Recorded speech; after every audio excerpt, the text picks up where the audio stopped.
Kisru SDU WAV 2025 belum selesai. In the other hand, kita ucapkan selamat kepada para WAV warrior yang sudah berhasil granted visa. Tetapi nasib ribuan, bahkan puluhan ribu dari pejuang SDU WAV belum juga tuntas. Termasuk 33 orang yang mewakilkan nasib mereka melalui kuasa hukum Miko Kamal Associate. Nah, setelah beberapa kali upaya non litigasi kita lakukan, tapi kembali membuktikan bahwa lembaga tersebut juga tidak disiplin pada undang-undang yang sudah ada. Gimana ceritanya Pak Miko? Ya, negara ini adalah negara hukum. Ya. Jadi terjemahan sederhananya apa? Terjemahan sederhananya sebetulnya adalah semua yang ada di negara ini harus taat pada hukum yang berlaku. Ya. Apalagi lembaga negara gitu. Ya. Lembaga negara itu mesti memberikan contoh tauladan kepada warga negaranya bahwa mereka patuh kepada hukum yang berlaku, tidak pernah ingkar terhadap hukum yang berlaku, sehingga kemudian itu dijadikan contoh oleh semua warga negara, dan itulah yang diinginkan dalam konsep negara hukum sebetulnya. Jadi semua orang taat, semua orang tidak melanggar hukum, maka disitulah lahir apa yang disebut dengan keadilan sosial bagi seluruh rakyat Indonesia di sila yang keberapa? Sila yang kelima gitu. Nah, dalam konteks SDU WHV ini, para orang-orang atau warrior-warrior yang memberikan kuasa kepada Miko Kamal Associate itu jumlahnya ada 33 orang, itu sudah menjalankan kewajibannya. Kewajibannya apa? Ketika mereka merasa ada haknya yang terlanggar, lalu kemudian mereka bertanya kepada lembaga negara yang menyelenggarakan itu, yaitu Dirjen Imigrasi, kemudian juga kalau menterinya adalah Menteri Imigrasi dan Lembaga Pemasyarakatan gitu. Nah, itu hukumnya itu diatur dalam Undang-Undang Nomor 30 Tahun 2014, yaitu tentang administrasi pemerintahan.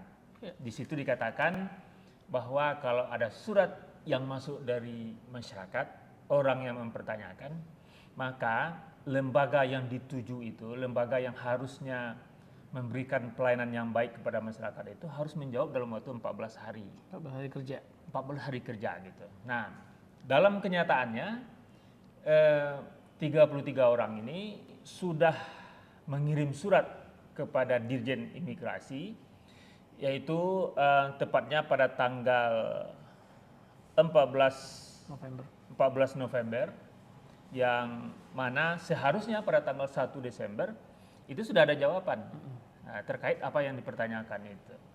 Tapi ternyata itu tidak dilakukan. Tidak ada jawaban pada tanggal 1 Desember itu. Faktanya jawaban itu, meskipun ini terlepas dari jawaban mengecewakan atau enggak, tapi jawaban itu baru muncul pada tanggal 8 Desember.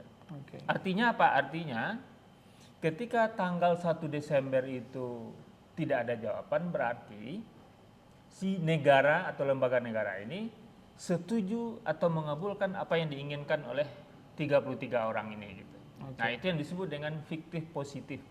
Jadi secara otomatis harusnya Dirjen Imigrasi itu mengeluarkan surat bahwa apa yang diinginkan oleh 33 orang itu harus dia kabulkan. Salah satu yang diinginkan itu, diminta dalam surat itu adalah mereka harus menerbitkan SDU WHV gitu.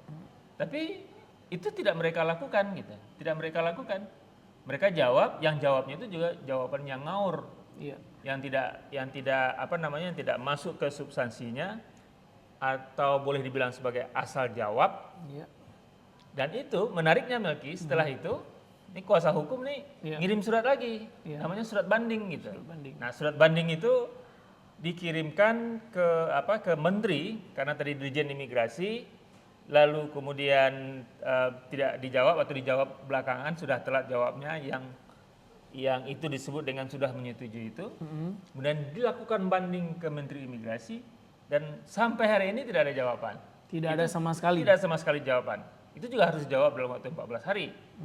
Nah, artinya apa? Artinya sudah 2 kali ini sebetulnya. 2 kali mereka setuju dengan apa yang diinginkan oleh para warrior SDU WHV ini. Nah, inilah sebetulnya yang kita sesalkan betul, negara, lembaga negara yang harus memberikan contoh, yang memberikan pelayanan publik yang baik kepada masyarakatnya, tetapi mereka tidak melakukan kewajiban mereka itu. Oke. Terlepas dari konteks ini, apakah dua lembaga negara ini juga bisa kita laporkan ke Ombudsman karena memang tidak melakukan sesuai dengan tertib administrasi yang diatur oleh Undang-Undang Nomor 30 tadi, Bang? Iya, harusnya sebetulnya Ombudsman tidak ada pun laporan, dia harus bergerak nih. Oke. Karena Ombudsman itu kan salah satunya adalah dia sebagai lembaga watchdog yang melakukan pengawasan terhadap lembaga-lembaga negara. Yeah. Ya, melakukan pengawasan dalam konteks ini melakukan pengawasan terhadap Dirjen Imigrasi, kemudian juga Menteri IMIPAS-nya gitu. Nah, pertanyaannya apakah kita mau melaporkan atau enggak? Berkemungkinan kita akan melaporkan. Tetapi sekali lagi saya katakan Melki, mereka Ombudsman seharusnya juga tidak harus menunggu. Nah, apakah langkah non litigasi ini pada akhirnya mereka tidak jawab, mereka tidak respon, itu sudah sampai pada titik perjuangan non litigasi. Sehingga kita menuju ke gugatan litigasi. Seperti itu bahasanya Pak Miko? Iya, jadi ini semakin menguatkan teman-teman yang 33 orang ini, juga termasuk kita kuasa hukum itu, bahwa ini memang jalur litigasi harus kita tempuh. Okay. Dan ketika jalur litigasi ini ditempuh, maka semuanya nanti akan terbuka secara terang benderang gitu. Okay. Nah, sebetulnya saya dengar dari teman-teman itu, mereka juga sebetulnya tidak mau mempermalukan dalam tanda petik lembaga ini. Yeah. Karena nanti kalau di persidangan, ya sekali lagi saya katakan di persidangan semua akan terbuka. Yeah. Ada ahli-ahli yang akan memeriksa soal IT-nya itu. Pihak Google juga. Ya, pihak Google juga akan terbawa-bawa dipanggil untuk menjelaskan itu semuanya gitu. Akhirnya kalau di pengadilan semuanya terbuka kan. Okay. Apalagi ini kabar gembira, hakim gaji naik, itu mereka akan lebih jujur ya. Tapi kalau memang ini yang diinginkan oleh Dirjen Imigrasi dan Menteri Imigrasi, ya kita akan lakukan itu. Okay. Kita uji nanti, ya. Teman-teman ini kita yakin bahwa secara hukum mereka benar, dan karena kebenaran itu tidak mau mereka ungkapkan sendiri, tidak mau mereka berikan sendiri, maka suka tidak suka nanti kita gunakan lembaga peradilan untuk membuktikan itu. Apakah tidak ada langkah selain litigasi yang harus ditempuh, misalkan dengan beraudiensi kita ke pihak imigrasi dan menyampaikan ini kita serius loh, ini langkah non litigasi sudah ditempuh dan kita akan beranjak ke langkah litigasi. Yang di persidangan semua fakta akan diungkap, saksi akan didatangkan, bahkan ya anggaran untuk membayar pihak Google tersebut juga akan dibuka di situ. Nah kita kan kalau Menteri Keuangan sangat belak-belakan sekarang ya. Yeah. Kita bisa lapor Pak Purbaya, ini berapa sih anggaran yang dialokasikan untuk sistem WAR SDWF Oktober 2025 tersebut. Apakah dari yang disewa oleh si pihak imigrasi ini benar-benar memenuhi kapasitas untuk sekitar 27.000 orang yang akan WAR. Karena pihak imigrasi mengatakan bahwa hit 1,4 juta itu sudah membuat servernya error gitu loh. Ya itu dari hari ini sebetulnya pihak imigrasi, Dirjen Imigrasi, kemudian juga Menteri Imigrasi dan Pemasyarakatan itu mesti mikir ulang harusnya. Kalau mereka tetap kekeh dengan perbuatan atau tindakan-tindakan yang tidak menghormati masyarakat seperti ini, maka semuanya nanti akan terbuka secara lebar gitu. Dan siap-siap saja kalau itu terbuka secara lebar, mungkin ada korban-korban yang jatuh gitu ya. Kalau kan kita tahu Presiden juga sangat keras nih untuk melakukan penegakan hukum. Apalagi ini kan di bawah Kemenko Hukum dan Hak Asasi Manusia dan IMIPAS itu. Jadi kalau mereka tidak bekerja secara benar atau cuek saja, bisa jadi Presiden Prabowo akan melakukan evaluasi terhadap mereka gitu. Karena Presiden juga tidak mau, tentu reputasinya akan rusak hanya gara-gara ini, ya. Kenapa? Karena kalau rusak reputasi gara-gara ini, nanti kan rentetan itu panjang itu Melki. Jadi bisa sampai ke Australia nanti akan bisa jadi Australia nanti akan menutup WHV-nya karena tidak dilayani secara proper oleh Indonesia. gitu, oleh imigrasi dan seterusnya itu.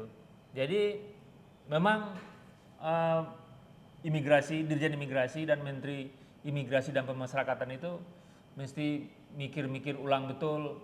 Kalau tetap kekeh dengan ini, maka banyak nanti mungkin yang akan jadi korban karena kita akan buka selebar-lebarnya kepada masyarakat. Oke. Nah, ini di kasus non litigasi ada 33 orang yang menitipkan hak hukumnya kepada Miko Kamal and Associate. Nah, apakah di proses litigasi dari puluhan ribu yang udah kecewa, kan banyak nih yang granted kan, yang dapat S2 kan cuma 5.500, dari 27.000 kan masih ada tuh sekitar 22 ribuan something ya. Nah, apakah mereka juga bisa ikut bergabung dalam arti kata untuk melakukan gugatan litigasi ke PT UN untuk melaporkan pihak imigrasi? Pilihannya ada dua, Melki. Satu, dari awal mereka memang mengajukan bersama-sama dengan 33 ini kalau memang tidak ada jalan lain selain jalan litigasi. Kemudian yang kedua, pilihan keduanya ketika gugatan ini masuk, mereka bisa melakukan intervensi. Ya, di pertengahan persidangan mereka masuk menyatakan apa yang mereka rasakan dan kemudian tentu mereka akan mendukung gugatan ini. Jadi silakan aja kalau mau ikutan, teman-teman yang ribuan itu banyaknya, pilihannya ada dua seperti yang saya sampaikan, bisa masuk dari awal, bisa masuk dari tengah. Masuk dari tengah itu namanya gugatan intervensi. Oke. Analogi sederhananya, karena kemarin baru peradilan ya. Nah, apakah bisa kita analogikan seperti ini, Bang? Ada sebuah panitia lomba, taruhlah peradilan dari negeri Konoha. Ya. Panitia lomba itu sudah menentukan aturan A, B, C, D. Tetapi karena jumlah peserta yang membludak, akhirnya panitia di tengah-tengah lomba langsung mengganti aturan. Dan apakah sah hasil lomba tersebut secara hukum? Secara hukum, aturan yang ada harus diubah dengan aturan yang baru gitu. Dan itu harus secara transparan. Jadi misalnya yang di peradilan tadi itu sebelum lomba dilakukan, ya, tapi itu boleh dilakukan sebelum lomba dilakukan. Kenapa? Karena nanti kan banyak orang yang terlibat. Diberitahu misalnya, oh kita nggak jadi 5K, kita jadinya 2,5K. Jangan ketika lomba sudah berlangsung. Tapi beberapa hari sebelum itu kasih pengumuman yang diketahui oleh semua peserta yang sudah mendaftar, lalu kemudian baru itu dijalankan. Gitu. Jadi kalau di tengah-tengah itu nggak boleh, di tengah-tengah kebijakan diubah, maka itu akan sangat mungkin atau potensial merugikan beberapa orang atau sebagian dari orang-orang yang masuk di situ. Ya. Berarti waktu RDP dengan Komisi 13, pihak imigrasi menyampaikan ini videonya. Jadi dari pelamar yang 27.000 sekian, ternyata ada traffic tinggi sekali sehingga kami menghubungi Google untuk meningkatkan skala servernya itu diperbesar. Nah, di situ disampaikan bahwa karena hit yang banyak, akhirnya servernya down. Jadi yang diberikan akses untuk melengkapi dokumen itu adalah mereka yang udah masuk 5.000 atau sekian yang kuotanya sedia. Mereka itulah yang diberikan akses bahkan berjam-jam, bahkan berhari-hari untuk melengkapi dokumen. Tetapi di peraturan yang dipublish sebelumnya hanya boleh 15 menit untuk mengisi. Nah, mereka berdalil bahwa ini server error keadaan emergency. Maka diambil keputusan, apakah itu secara hukum sah? Enggak boleh, enggak sah. Kenapa tadi yang saya sampaikan tadi itu aturan itu harus jelas dan harus mengakomodir semua orang itu. Jadi kalau tadi yang berapa yang 5.000 yang sudah masuk, aturannya kan kalau 15 menit, kalau mereka nggak selesai mereka di kick out gitu ya, dikeluarkan. Kan ada hak orang lain yang masuk juga. Iya, betul. Nah, tapi dengan begitu kan hak orang lain yang sebetulnya potensial untuk masuk, dia menjadi terganggu haknya. Jadi dia tidak bisa lagi masuk ke situ. Ya, ditutup karena emang di situ jelaskan bahwa tidak diberikan akses lagi. Nah, inilah yang akan kita ungkap di fakta persidangan di PT UN karena maju terus pantang mundur ya Bang ya. Kalau nggak suara dari kita yang dari bawah yang merasa tertindas, suara siapa lagi yang akan mencoba mengubah potret wajah dari negara Indonesia yang kita cintai ini. Kita melakukan ini karena kita sangat mencintai Indonesia. Karena kita mau negara kita, generasi muda kita juga hidup nyaman di negara ini. Tetapi faktanya sudah kita tempuh jalur non litigasi, sudah kita surati, suratnya di luar ketentuan, balas suratnya juga lama, dan bahkan sampai sekarang ada satu surat yang belum dibalas sama sekali oleh Kementerian Imigrasi dan Permasyarakatan. Seperti apa nanti langkah yang kita ambil, tentu kita akan update lagi. Betul. Jadi ini Melki, ini bukan hanya soal yang 33 orang itu aja sebetulnya. Betul. Ini kalau kita lihat peta besarnya itu, ini adalah soal pelayanan publik. Oke. Dan ini yang jarang kita temukan, ya, pelayanan publik yang baik kepada masyarakat di Indonesia ini. Ya. Dan mudah-mudahan ini bisa jadi pintu masuk ke depannya. Pelayanan publik itu betul-betul dilakukan secara prima, melayani semua orang Ya. tanpa pilih kasih, ya, tanpa kalau ada orang spesial dilayani secara spesial gitu ya. Di negara-negara maju nggak begitu. Di negara-negara yang memang betul-betul diurus dengan baik, semua orang siapa saja, ya, si dungu kah, si pintar kah, dia punya hak yang sama terhadap pelayanan publik yang baik. Oke. Nah, oleh karena itu ini mesti dijadikan pelajaran gitu ya. Dan saya kira semua orang harus dukung ini. Pejabat-pejabat publik harus dukung ini. DPR RI juga harus dukung ini. Ya. Ya, supaya supaya terjadi perubahan di negeri ini. Ya. Kita nggak mau jadi bangsa mediocre terus, Yes. ya. Jadi bangsa yang biasa-biasa saja. Ya. Ya, pelayanan publiknya amburadul, ya. Orang yang harusnya berhak tapi tidak diberikan haknya. Orang baru mendapatkan haknya itu ketika dia berikan sesuatu misalnya. Ya. Dan itu kan tidak benar, tidak boleh. Jangan diberikan hak orang itu karena dia sudah berikan sesuatu kepada pelayan publik. Itu yang betul-betul dilarang, harus kita hindari secara bersama-sama. Jadi gugatan SDUHV ini, ya, atau apa yang sudah kita lakukan selama ini mesti dijadikan pintu masuk untuk melakukan pelayanan publik di Indonesia. Perubahan pelayanan publik di Republik Indonesia yang kita cintai ini. Well timers dan para WAV warrior dimanapun berada, kita sudah melakukan langkah upaya politik dengan ke DPR RI, sampai sekarang masih belum. Teman-teman Jakarta dari Jakarta daerah lain sudah berdemo, belum juga. Teman-teman di Padang sudah mengambil langkah hukum, ini langkah terakhir ya, yang kita ambil adalah langkah hukum. Tetapi sampai sekarang kita sama-sama tahu bahwa hasilnya belum ada. Nah, langkah terakhir adalah menggugat ke PT UN terhadap semua kasus ini. Bagi teman-teman di luar sana yang merasa kepentingannya bisa sama dengan kepentingan 33 orang ini, kita tidak mengundang, tetapi pertimbangkanlah apakah ada dua jalan, Bang. Iya.